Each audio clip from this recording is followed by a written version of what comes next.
अस्सलामु अलैकुम वरहमतुल्लाहि वबरकातुहू। स्टूडेंट, हम लोग इससे पहले वाले वीडियो में देखे थे कि मैं आप लोगों को पार्ट ए समझाई थी आपके क्वेश्चन पेपर का। मैं अब ये वाले वीडियो में आप लोगों को पार्ट बी समझाऊंगी आप लोगों का, जो कि पूरा का पूरा आप लोगों को ग्रामर रहेगा। ठीक है ना। तो इससे पहले वाले वीडियो में आप लोग देख लिए, वो आप लोगों को पूरा समरी टाइप रहता। ये क्या रहता आप लोगों को, खाली चूज द करेक्ट आंसर रहता। यानी कि एक ऑप्शन दे देता, चार ऑप्शन, उसके अंदर से आप लोगों को एक ऑप्शन चूज करके डालना रहता। यहाँ पर पहले दे रहा है इसके अंदर लफ्जियात। तो यहाँ पर लफ्जियात में आप लोगों को आ रहा है इधर दो आप लोगों को क्या करता, वो जुमले बनाना है इसके अंदर। दो दे देता। पहले दे रहा है इधर निशाते खातिर रखना। यहाँ पर आप लोगों को एक वर्ड दे दिया, इसके अंदर आप लोगों को इसके ऊपर जुमला बनाना है और इसके है आप लोगों को 1 मार्क्स। तो ये दो लिखने पर आपको 2 मार्क्स होते हैं। निशाते खातिर को इस्तेमाल करते हुए एक जुमला बनाना है, यानी कि एक सेंटेंस बनाना है, उसके 1 मार्क। और दूसरा वाला क्या दे रहा है आप लोगों को, गिरगिट की तरह रंग बदलना। तो इसको भी इस्तेमाल करते हुए आप एक जुमला बनाना, तो उसके भी 1 मार्क्स। तो ये दो लिखेंगे आप, तो आप लोगों को मिलेंगे के 2 मार्क्स। ये पार्ट ए देखे थे, वो आप लोगों को कितने मार्क्स का था, 60 मार्क्स का था। और जो पार्ट बी है आप लोगों को कितने मार्क्स का है, 20 मार्क्स का है। तो दो मिला के आप लोगों को 80 मार्क्स। यहाँ पर आप लोगों को फर्स्ट ए बीट में क्या है, जुमले बनाना है। तो ये दो बना लिया तो आप लोगों को 2 मार्क्स मिल जाते। अब ए के बाद आप लोगों को है बी। उसके अंदर देखिए, जैल के जुमलों में, ये वाली लाइन अच्छे से पढ़ना बच्चों हमेशा।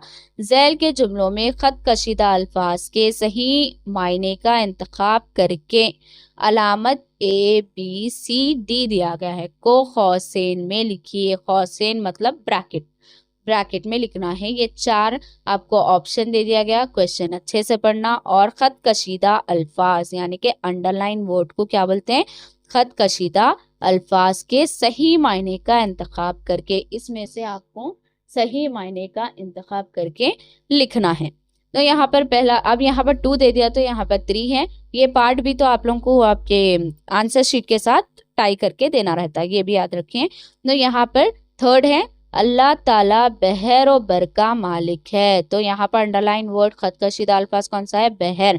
तो इसमें क्या तलाशना है, अपने को तलाशना है कि इसके मायने, बहर के मायने क्या हैं। 4 दे दिया, जंगल, समंदर, पहाड़, आसमान। तो बहर के मायने आ रहे हैं आप लोगों को समंदर। तो कौसेन ब्रैकेट में आप लोगों को इसका आंसर क्या है, बी। अब फोर्थ में देखिए आप, आला तालीम हासिल करना मेरा हदफ है। यहाँ पर क्वेश्चन दे रहा और अंडरलाइन वर्ड क्या है, हदफ। हदफ के मायने क्या है पूछ रहा है। फर्स्ट ए में दिया गया भरोसा, बी में निशाना, सी में मंजिल, डी में मकसद। तो हदफ के मायने क्या है, मकसद है। तो बच्चों हमेशा याद रखना कि जब भी आप लेसन्स पढ़ रहे हैं या उर्दू पढ़ रहे हैं, तो हर चीज़ के मायने याद रहना ज़रूरी है, ताकि आप लोगों को ये भी अच्छे से मालूम होना। और जब हम मादरी ज़बान हासिल कर रहे तो हम लोग को हर एक मीनिंग मालूम रहना जरूरी है। यहाँ पर देख लिया ना, हदफ के मायने क्या आ रहा, मकसद। तो कौसेन यानी ब्रैकेट में इसका आंसर आएगा डी। अब आगे देखिए, यहाँ पर सी दे रहा। अब सी में क्या हो रहा देखिए, जैल के, ये भी पढ़ लेना। जब बड़ी लाइन आ रही है आप लोग को तो पढ़ना जरूरी है। यहाँ पर आपको क्वेश्चन चेंज हो जाता, उसमें आप लोगों को मीनिंग मालूम करो बताता है। यहाँ पर देखो, जैल के जुमलों में से खत कशीदा अल्फाज की सही अजदाद की निशानदही करके अलामत ए बी सी डी को कौसेन में लिखिए। सही अजदाद, अजदाद बोल रहा हूं, सही अजदाद की निशानदही। अजदाद जिद की जमा, ठीक है बच्चों। जिद सिंगुलर है और अजदाद उसका प्लूरल है। तो जिद की जमा, और जिद किसे बोलेंगे, अपोजिट वर्ड्स। तो अपोजिट वर्ड्स की निशानदेही करना है आपको अंडरलाइन वर्ड की, और उसको A B C D bracket में लिखना है। तो यहाँ क्वेश्चन क्या दिया गया आप लोगों को, अल्लाह वाले खिलवत पसंद होते हैं। तो अंडरलाइन वर्ड खत कशीदा अल्फाज क्या है, खिलवत। उसमें आप लोगों को आंसर चूज करना है। ये 4 में से ए में है नेकी, बी में है नरम दिल, सी में है दीनदार, डी में है जलवत। ये तो अल्लाह वाले खिलवत पसंद होते हैं, तो इसके मायने क्या है आप लोगों को, जलवत। यहाँ पर और आगे देखिए, 6th क्वेश्चन दिया गया, एक ना एक दिन हक जरूर गालिब आएगा। तो यहाँ पर क्या बोल रहे हैं, हक का अंडरलाइन वर्ड है यहाँ पर, उसका अपने को जिद तलाश करना है, उसका अपोजिट, हक का अपोजिट क्या है, सच, बातिल, दुश्मन, बेहतर। तो हक का अपोजिट क्या आ रहा आप लोग को, बातिल आ रहा, हक का अपोजिट बातिल आ रहा। तो यहाँ पर फिर हो गया, ये आप लोगों को ये वाली हेडिंग के 2 क्वेश्चंस है, ठीक है। अब फिर सी के बाद यहाँ पर डी है, डी का भी क्वेश्चन चेंज हो जाता है, ये भी अच्छे से पढ़ना। झैल के जुमलों में खत कशीदा अल्फाज की वाहिद जमा की निशानदही करके अलामत ए बी सी डी को कौसैन में लिखिए। यहाँ पर क्या पूछ रहा है आपको, वाहिद और जमा, जो वाहिद दे रहा है उसका जमा तलाश करना, जो जमा दे रहा है उसका वाहिद तलाश करना। वाहिद जमा यानी वाहिद सिंगुलर को बोलते हैं और जमा यानी प्लूरल को बोलते हैं। तो यहाँ पर 7th क्वेश्चन दे रहा, शरफा की महफिल में शोरोगुल नहीं होता। पहले ये अंडरलाइन वर्ड देख लेना कि वाहिद है या जमा है। ये शरफा, तो यहाँ पर इन्हें है जमा है, तो इसकी हमें वाहिद तलाश करना है, शरफा की वाहिद। ए में नेक, बी में बुजुर्ग, सी में तशरीफ, डी में शरीफ। तो शरीफ सिंगुलर है किसका, शरफा का। तो शरफा की यहाँ पर सिंगुलर आ रहा अपने को, डी इसका आंसर रहेगा। अब आगे देखिए, हर मुसलमान पर रोजाना 5 वक्त की नमाज फर्ज है। तो फर्ज सिंगुलर है या प्लूरल है, पहले वो देख लेना। तो फर्ज, उसके बाद में दे रहा ए में फराइज, बी में फर्जों, सी में खर्जों, डी में जरूरी। तो फर्ज सिंगुलर है और फर्ज का प्लूरल, फर्ज की जमा क्या आएगा, फराइज। तो इसका आंसर रहेगा आपको ए, फराइज।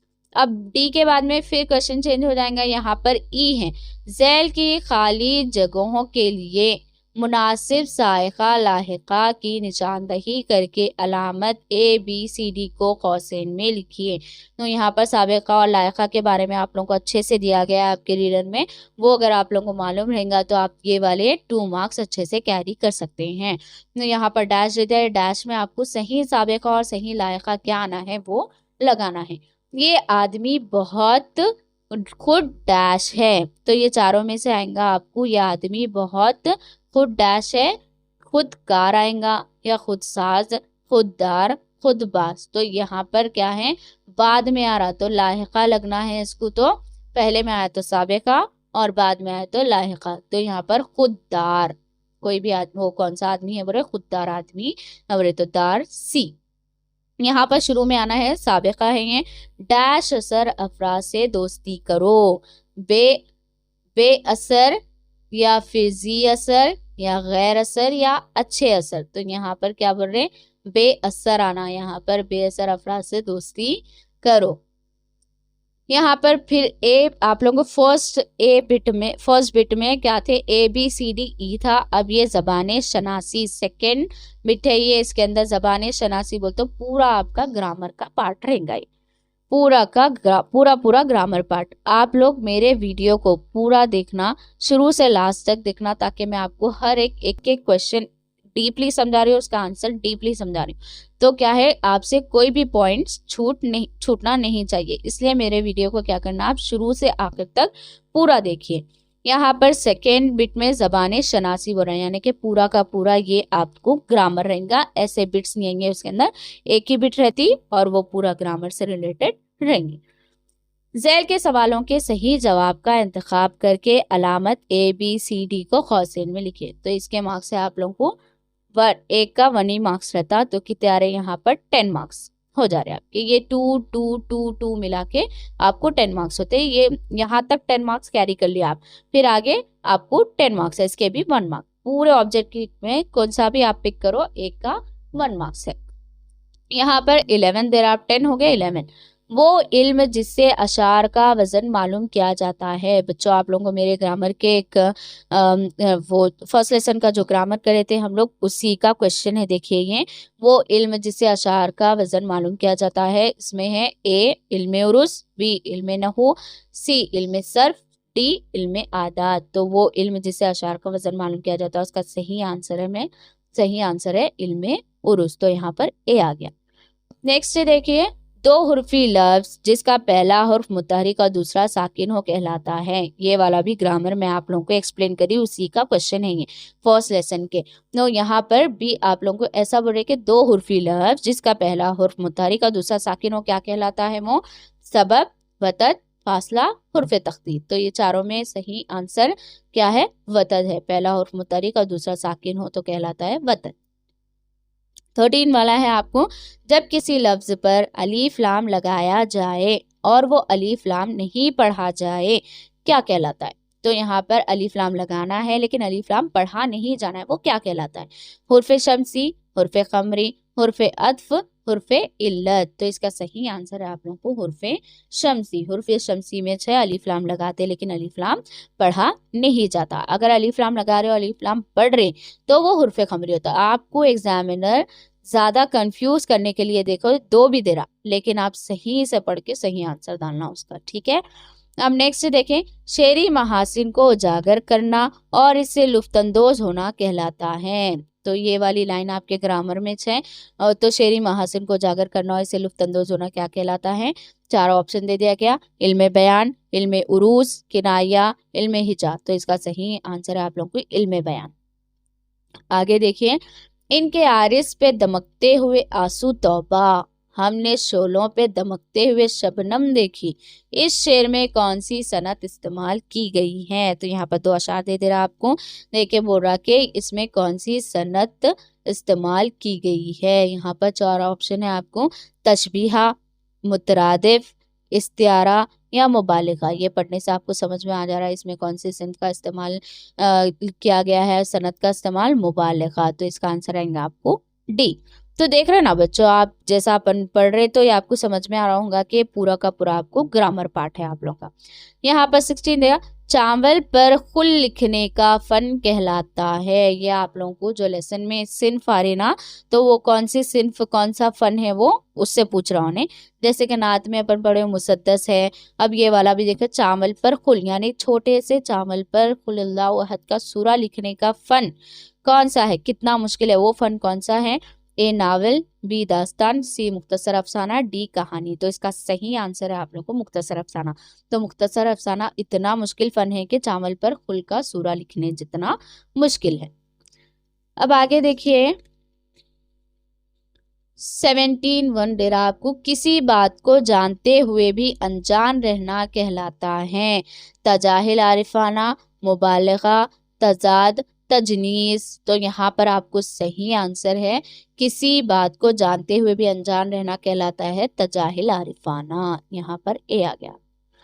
18 वाला है आपको, लफ्ज अल्लाह के आदात क्या हैं? आप लोगों को अलीफ से लेके याद तक अगर आदात याद है तो उसको अपन क्या कर सकते हैं, प्लस कर लेके इसके अंदर अलीफ के कितने आदात है, लाम के कितने हैं, लाम के कितने हैं, फिर हे के कितने हैं, पूरों को अगर आदात याद रहे आपको तो वो आदात को अपन प्लस करने के बाद कितने आदात आते हैं, इसका आंसर वो रहता है। यहाँ पर चाहे कौन सा भी लफ्ज दे दें तो आपको, आप पूरा अगर आपको आदात याद है तो अपन उसको प्लस करके आंसर डाल सकते हैं। तो लफ्ज अल्लाह के आदात है, इसमें अलीफ का एक आदत है और लाम के 60 क्या है 30 है, फिर लाम और एक बार तजदीद, तो लाम 30 60 है के 5 है, 5 और एक कितने हो गए 6, वो 30 60 और ये एक और है के मिलाए तो 6 66। तो इसका आंसर है आप लोगों को 66 ए। जुमले के अनासिर हैं, यहाँ पर जुमले के अनासिर पूछ रहा आपको, कितने हैं पूछ रहा, 3 है या 4 है, 2 है या 5 है। जुमले के अनासिर कितने हैं बच्चों, 2 है। तो यहाँ पर इसका आंसर सी आ जाएगा आपको। फिर आखिरी देखिए क्वेश्चन है आप लोगों को 20 वाला, मुब्तदा हमेशा होता है। मुब्तदा हमेशा कहाँ आता है पूछ रहा है, शुरू में आता है, बाद में आता है, आखिर में आता है या दरमियान में आता है। मुब्तदा हमेशा, जुमले के जो 2 अनासिर है ना वो 2 हैं, पहला मुब्तदा रहता है और दूसरा खबर रहता है, और मुब्तदा हमेशा कहाँ आता है, शुरू में आता है। तो इसका आंसर आप लोगों को क्या हो जाएगा, ए हो जाएगा। कितने क्वेश्चन है बच्चों, 20 हैं, तो एक क्वेश्चन के लिए 1 मार्क्स। तो आप अगर 20 पूरे तो कितने क्वेश्चन से बच्चों आप लोगों को 20 क्वेश्चन से, तो 20 क्वेश्चन के 20 मार्क्स, यानी कि एक क्वेश्चन अगर आप अटेम्प्ट करें तो उसके 1 मार्क्स, और 20 ले लिए तो 20 मार्क्स। तो अगर आप लोग मेरे ऐसे ही पूरे वीडियोस को देखेंगे तो मैं आपको हर वीडियो में सिंपल तरीके से, एकदम सिंपल वे में और बहुत ही इम्पोर्टेंट तरीके से आप लोगों को मैं बता रही हूँ। इसलिए आप लोग मेरे हर एक चैनल को देखिए और हर वीडियो को लाइक शेयर सब्सक्राइब करिए और मेरा वीडियो आखिर तक देखिए ताकि कोई भी इम्पोर्टेंट पॉइंट आपसे छूटना नहीं। और जितना भी मेरे पूरे वीडियोस है वो सारे वीडियोस को लाइक शेयर सब्सक्राइब करिए। अगर आप लोग मेरे वीडियोस को फॉलो कर लेंगे तो आपको 100 में से 99 नहीं तो 98 मार्क्स, 99 और 98 मार्क्स कंपलसरी आप लोग कैरी कर सकते हैं। मेरे हर वीडियो को देखने के लिए आप मेरे चैनल को सब्सक्राइब कर लीजिए, लाइक शेयर ज़रूर करें और हर वीडियो को आखिर तक देखिए, ठीक है। पूरे ये आप सिर्फ आप ही फ़ायदा नहीं उठाना इससे के, बल्कि दूसरे अपने फ्रेंड्स है ना उन लोगों से भी शेयर करना ताकि वो लोग को भी बहुत ज़्यादा मदद मिले